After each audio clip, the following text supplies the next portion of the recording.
Good evening friends and welcome back to YouTube channel. तो आज कुछ टॉपिक्स है जिसमें हम बात करेंगे जो कि हमारा जो पड़ोसी मुल्क है पाकिस्तान, कंट्रोवर्सीज क्रिएट करना और ख़ुद को जोकर साबित करना, ये तो उनकी पैदाइशी फितरत है। अगर वो इस तरीके की हरकतें ना करे तो कैसे कोई समझे कि पाकिस्तानी है वो। तो खुद को प्रूव करने के लिए कि हम पाकिस्तानी हैं, इस तरीके की हरकतें करना तो ये उनका जन्मसिद्ध अधिकार है। तो वो वही चीज़ें कर रहे हैं इस वक्त। सबसे पहली बात, तो जब हाइब्रिड मॉडल जब तय हुआ था तो हाइब्रिड मॉडल पे सारे देश मान गए थे खेलने के लिए। तो फिर अब कंट्रोवर्सी क्रिएट क्यों कर रहे हैं और ये कंट्रोवर्सी तब से क्रिएट हुई है जब से पाकिस्तान टूर्नामेंट से बाहर हुआ है। हर टूर्नामेंट का इनका ये रोना धोना होता है इंडिया के लिए, इंडिया के नाम से।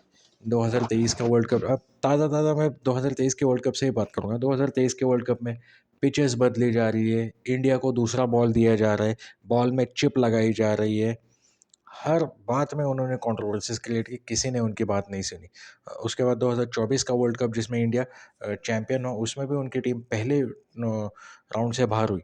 उसमें भी भारत को अनफेयर एडवांटेज मिल रहा है। भारत के जो मैचेस है उनके हिसाब से उनके टाइम पे रखे जा रहे हैं। नाइट में क्यों एक भी मैच नहीं रखा जा रहा भारत का, सारे मैचेस दिन में क्यों रखे जा रहे। तो जो सारे मैचेस जो दिन में रखे जा रहे थे वो ब्रॉडकास्टर्स की वजह से रखे जाते, ये उनको भी पता है। लेकिन हर वर्ल्ड कप में उनको, मतलब हर इवेंट में उनको कंट्रोवर्सीज क्रिएट करनी है इंडिया के ऊपर। उसके बाद उनके जो इंजमाम उल हक है, उन्होंने तो एक अलग ही ये इल्ज़ाम लगाया था कि जो इंडिया वाले जो बॉलर्स है वो बॉल टैंपरिंग करते हैं, अंपायर ने उन पे ध्यान देना चाहिए। अरे सबसे बड़े चीटर तो तुम पाकिस्तानी लोग हो और हम इंडियंस पे तुम लोग इल्ज़ाम लगाते हो। सबसे पहला मैच फिक्सर जो पूरे वर्ल्ड में जो निकला मैच फिक्सर, वो पाकिस्तान से ही निकला था, सलीम मलिक। भूल गए क्या? और वही बेशरम सलीम मलिक भी उसी शो में बैठकर इंडिया पे इल्ज़ाम लगा रहा था।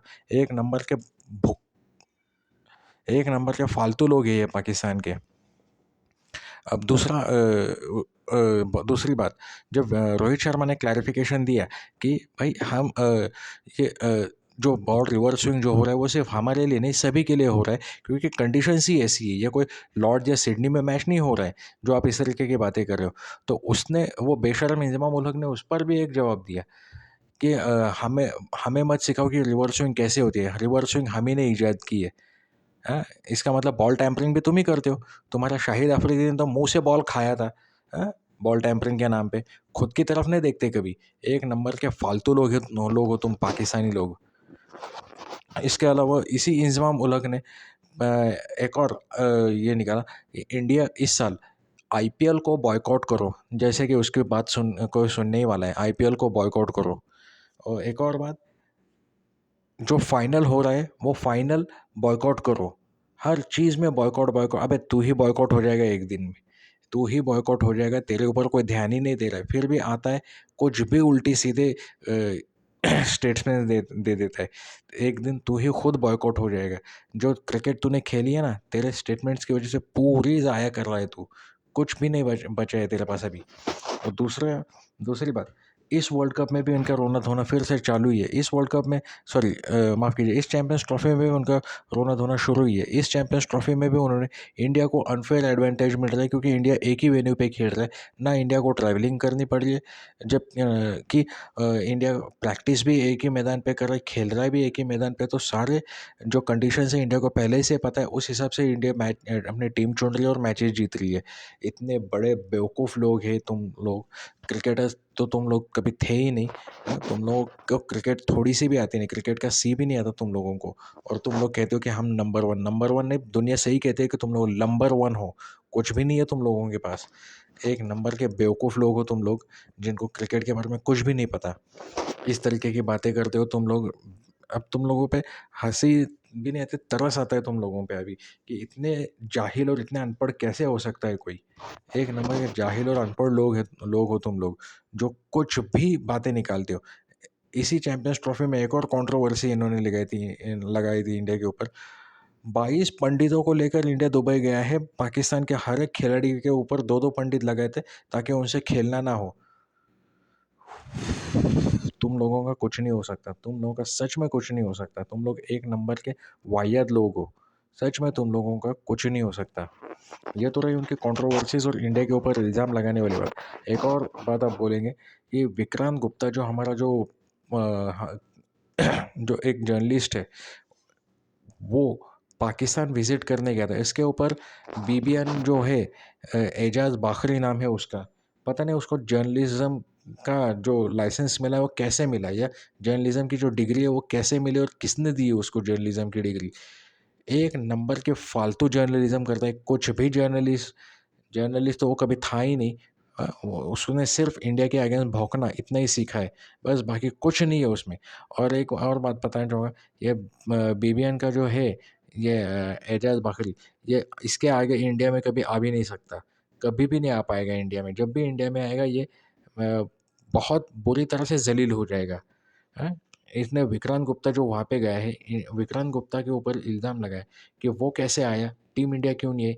अरे बेवकूफ़ इंसान, वो एक इंडिविजुअल इंसान है, वो कहीं पे भी आ जा सकता है, उसका खुद का मालिक वो खुद है।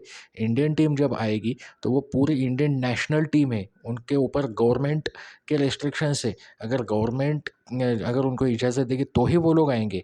गवर्नमेंट क्यों इजाज़त नहीं दे रही है, क्योंकि ये टीम जो जाएगी वो गवर्नमेंट की तरफ से जाएगी और तुम्हारे आके दहशतवादी उनके ऊपर हमला करेंगे। इस वजह से गवर्नमेंट उनको नहीं भेज रही है। ये अकेला इंसान है, ये अकेला खुद का मालिक है, वो कहीं पे भी आ जा सकता है। इतने बेवकूफ़ और जाहिल लोग दुनिया में मैंने पहली बार देखे, ये पाकिस्तानी लोग। ये खुद को कहते हैं हम लोग बहुत बड़े मेहमान नवाज़ हैं। अरे तूने विक्रांत गुप्ता को जो शकरकंदी खिलाई, तूने तो नहीं खिलाई, वो बेचारे सनाउल्लाह ने खिलाई, उसी ने उसकी मेहमान नवाज़ी की। उस पर भी तूने बात की कि शकरकंदी खाई। अबे ये तुम्हारी मेहमान नवाज़ी है? तो फिर बहुत ही मैं तो कहूँगा बहुत अच्छा हुआ जो हमारी गवर्नमेंट ने हमारी टीम को नहीं भेजा। क्योंकि तुम लोग अगर उनको चाराने का खिलाते तो ₹1.5 का करके बताते कि ये यहाँ से खा के गए। और तुम्हारे यहाँ पे कौन खाना भी क्या चाहता है? एक नंबर का नरक है तुम्हारा ये पाकिस्तान। इसीलिए हम लोग वहाँ पे जाना भी नहीं चाहते। और मैं तो कहूँगा कि मतलब पूरा इंडिया विक्रांत गुप्ता को नाम ही रख रहा है, लेकिन मैं तो कहूँगा उसने बहुत अच्छा किया। इसी बहाने पाकिस्तान एक और बार एक्सपोज़ हुआ कि ये मेहमान नवाज़ी के भी लायक नहीं है किसी के। मेहमान नवाज़ ये हो ही नहीं सकते। मेहमान नवाज़ वो होता है जो सामने वाले को अपना जो आता है, दुश्मन भी अगर अपने घर आता है तो उसको अच्छे से अपने घर में रखता है, उसको अच्छे से उसकी मेहमान नवाज़ी करता है। लेकिन तू तू जब से विक्रांत गुप्ता आया है वहाँ पे गया, उसी के पीछे पड़ा हुआ है। ऐसा बेगैरत इंसान है तू। तुम पाकिस्तानियों का कभी कुछ नहीं हो सकता। तुम पाकिस्तानी ऐसे ही सड़ते रहोगे पूरी दुनिया में, ऐसे ही सड़ते रहोगे। तुम्हारे ऊपर कोई ध्यान तो देता नहीं है, तुम पाकिस्तानी ऐसे ही सड़ते रहोगे और सड़ते ही रहो। हाँ, शेम ऑन यू एजाज बकरी, shame on you. Sanaullah Khan, आपकी मैं दिल से इज़्ज़त करता हूँ क्योंकि आपने बहुत अच्छी मेहमान नवाज़ी की है हमारे विक्रांत गुप्ता की। लेकिन ये आपका जो एजाज बकरी है, मैंने देखा है, आप भी उसके साथ शो कोलैब करके उसके साथ, आप कोलैब तो नहीं कहूँगा लेकिन दोनों ने एक साथ वीडियो बनाई थी। आपको तो बात करने का मौका ही नहीं दे रहा था वो जाहिल इंसान, खुद ही खुद का घोड़ा नचा रहा था। खुद ही बोलते जाता है, सामने वाले को बोलने ही नहीं देता। और ये खुद को जर्नलिस्ट कहता है। एक नंबर का जाहिल और गधा इंसान है ये। बकरी बोलते हैं लेकिन मैं तो उसको गधा कहूँगा। गधे जैसा ही तो चीखते रहता है हर बार। एक नंबर का फालतू इंसान है ये। तो आज के वीडियो में बस इतना ही। Thank you, goodbye and take care.